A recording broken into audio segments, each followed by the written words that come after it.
Magpakatotoo tayo, kapag nanloko siya, may namatay, hindi lang tiwala, respeto.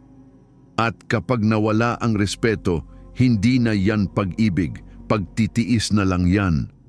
Ang pagtataksil, binabaliktad ang lahat. Ikaw na nagbigay ng lahat, ikaw pa ang nagdududa. At siya na nanloko, siya pa ang may kontrol. Kapag tinanggap mo siya agad, hindi yan lakas sa mata niya, pagsuko yan.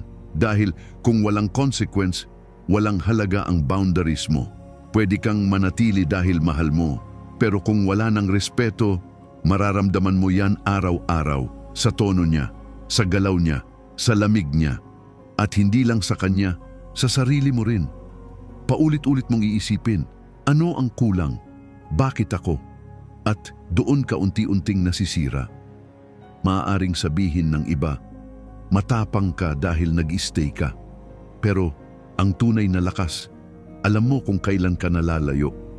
Kung walang tunay na pagbabago, walang accountability, walang respeto, hindi mo inaayos ang relasyon, pinapahaba mo lang ang sakit. Dahil ang pag-ibig na walang respeto, nagiging pagtitiis. At ang pagtitiis, nagiging galit sa huli. Protektahan mo ang sarili mo. Kasi kapag nawala ang respeto mo sa sarili, wala ka nang babalikan.